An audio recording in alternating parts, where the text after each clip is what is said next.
بسم اللہ الرحمن الرحیم۔ السلام علیکم۔ آج میں آپ لوگوں کے لیے ایک بہت ہی خاص وظیفہ لے کر آئی ہوں۔ یہ وظیفہ دل کی بے سکونی، ڈپریشن، پریشانی کے لیے ہے۔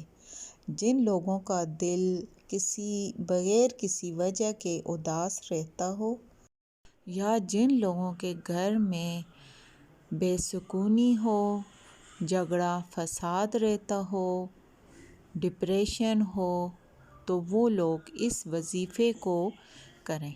ویڈیو کو آپ نے اینڈ تک دیکھنا ہے تاکہ آپ کو وظیفے کا بیک گراؤنڈ جو ہے وہ سمجھ آ سکے۔ تو آئیے اب اپنے وظیفے کی طرف جاتے ہیں۔ دل کی گھبراہٹ اور بے چینی کا علاج۔ دل کے سکون کے لیے اللہ کے ذکر کا وظیفہ۔ اکثر لوگ کہتے ہیں کہ دل بہت پریشان رہتا ہے، دل میں بے قراری ہے، بے سکونی سی رہتی ہے۔ یہ وظیفہ ان لوگوں کے لیے ہے جن کا دل بے سکون رہتا ہے۔ کوشش کریں یہ وظیفہ بلند آواز میں پڑھیں۔ انشاءاللہ ہر قسم کی ٹینشن کا یہ علاج ہے۔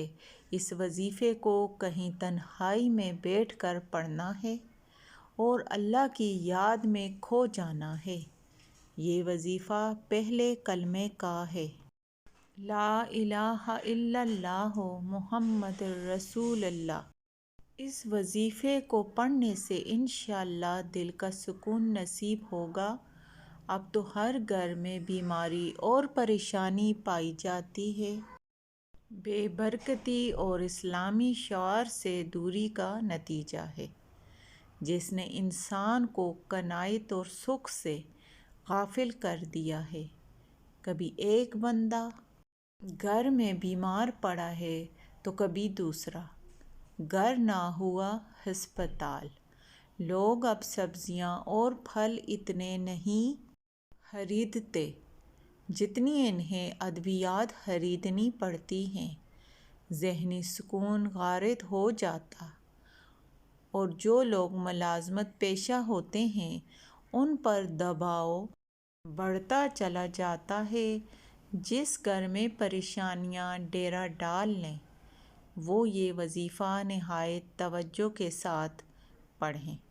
جیسا کہ آپ لوگوں کو پتہ ہے کہ اس قسم کے مسائل ہر ایک دوسرے گھر میں پائے جاتے ہیں، تو صدقے کی نیت سے اور ثواب کی نیت سے اس ویڈیو کو دوسروں کے ساتھ لازمی شیئر کریں۔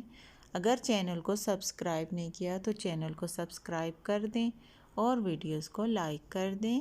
جزاک اللہ۔